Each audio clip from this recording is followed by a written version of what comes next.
Welcome students. इस problem में हम ये बात समझेंगे कि जब भी हमारे पास एक आइसोसेलेस ट्रापीजियम होगा तो इसके जो बेस एंगल्स हैं वो आपस में इक्वल होंगे। ठीक जैसे यहाँ पर अगर हम देखें तो हमारे पास जो बेस एंगल ए है और बेस एंगल डी, ये आपस में इनकी मेजरमेंट बराबर होगी। और इसी तरह से हम ये कह सकते हैं कि बी वर्टेक्स पे जो एंगल बनेगा और फिर सी वर्टेक्स पे जो एंगल बनेगा ये आपस में कॉन्ग्रुएंट बनेंगे। किस तरह से प्रूव कर सकते हैं, अब इसको ज़रा समझते हैं।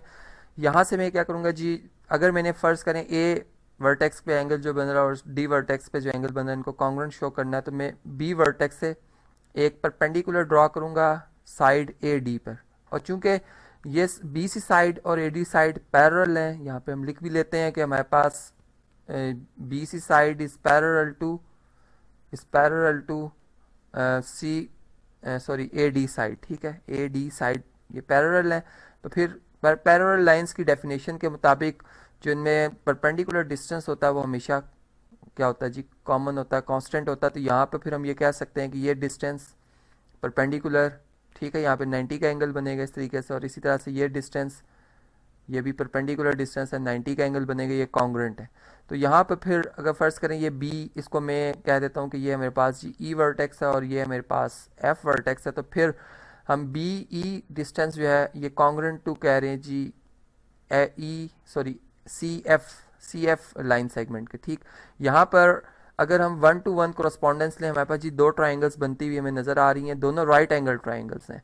और एक ट्राइंगल जो है वो हमारे पास है बी ई ए, जबकि दूसरी जो हमारे पास ट्राइंगल है जिसकी हम 1:1 कोरस्पॉन्डेंस ले रहे हैं ये हमारे पास आएगी जी, ये हमारे पास आ जाएगी। यहाँ पे अगर हम देखें तो हमने कहा था बी, यहाँ पे बी लिखना था जी, बी ई ए। इसको ठीक करते हैं जी, ये मैंने डी लिख दिया है, बी आएगा जी बी ई ए। इस ट्राइंगल के हवाले से हम बात कर रहे हैं। और दूसरी जो ट्राइंगल हमारे पास आ रही है वो हमारे पास आ रही है जी सी एफ डी। अब इन दोनों ट्राइंगल्स में अगर हम देखें तो हमारे पास जो ई वर्टेक्स पे और एफ वर्टेक्स पे एंगल बन रहा है, दोनों में 90 डिग्री का एंगल बन रहा है, दोनों राइट एंगल ट्राइंगल्स हैं। ये बात मैंने अभी आपको बताई। और प्लस हमने ये देखा कि इन दोनों ट्राइंगल्स में जो हमारे पास इसमें बी ई साइड है इस ट्राइंगल की, और इस ट्राइंगल की जो हमारे पास सी एफ साइड है, ये आपस में कॉन्ग्रुएंट है। और इसी तरीके से अगर हम देखें तो हमारे पास जो ए बी साइड है, चूँकि ये एक आइसोसेलेस ट्रापीजियम है, तो इसकी जो जो पैरेलल साइड होती हैं वो आपस में कॉन्ग्रुएंट होती हैं। तो यहाँ पर फिर ये भी हमारे पास रिजल्ट आ गया। और चूंकि ये हाइपोटेन्यूस साइड है, राइट एंगल के ऑपोजिट जो भी साइड होगी वो हाइपोटेन्यूस साइड होगी। तो हाइपोटेन्यूस दोनों ट्राइंगल्स के कॉन्ग्रुएंट होने की वजह से और साइड कॉन्ग्रुएंट होने की वजह से यहाँ पर ये दोनों ट्राइंगल्स कॉन्ग्रुएंट है। और फिर इनके हर करस्पॉन्डिंग साइड्स और एंगल्स जो होंगे वो आपस में क्या होंगे जी, कॉन्ग्रुएंट होंगे। तो हम यहाँ से फिर इस तरह से कह सकते हैं कि एंगल ए की मेजरमेंट और एंगल इसी तरीके से डी की जो मेजरमेंट है ये आपस में कॉन्ग्रुएंट है।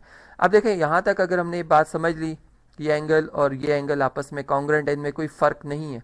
अब अगर मैं बी सी साइड को एक्सटेंड कर लेता हूँ इस तरीके से, ठीक है, और इसी तरह से यहाँ से भी मैं इसको लेफ़्ट साइड पे एक्सटेंड करता हूँ, तो ये जो मेरे पास एंगल बनेगा जो कि बाहर बन रहा है, एक्सटीरियर एंगल बन रहा है इस तरीके से, ये वाला जो एंगल हमारे पास आ रहा है, ये एंगल जो होगा ये बेसिकली ये supplementary angle of the yellow colour में जो हमें एंगल नज़र आ रहा है जी ए बी सी है। ठीक, और चूंकि एंगल यहाँ पे अगर ये 1 और ये 2 हो, ये आपस में कॉन्ग्रुएंट है अल्टरनेट एंगल्स होने की वजह से, ये एंगल्स कॉन्ग्रुएंट है। चूंकि जो हमारे पास बी सी लाइन सेगमेंट है और ए डी लाइन सेगमेंट है ये आपस में पैरेलल है।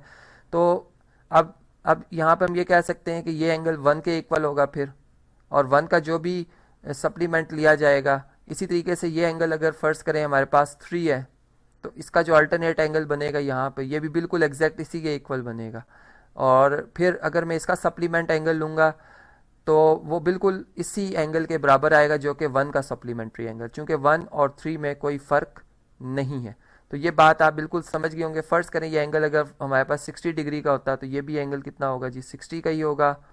और 60 का जो हमारे पास सप्लीमेंट्री एंगल है वो 120। इसी तरह चूंकि ये एंगल 60 का, ये भी 60 का होगा, कॉन्ग्रुएंट है, इसका अल्टरनेट एंगल 60 का और फिर इसका सप्लीमेंट एंगल लेंगे तो वो 120 आएगा। तो जो यहाँ से हम देख सकते हैं कि बिल्कुल बराबर आ रहा है। तो इस तरह से हमने समझा कि हमारे पास जब भी एक आइसोसेलेस ट्रापीजियम आएगी तो इसमें हमारे पास जो बेस एंगल्स होंगे वो हमेशा आपस में बराबर होंगे।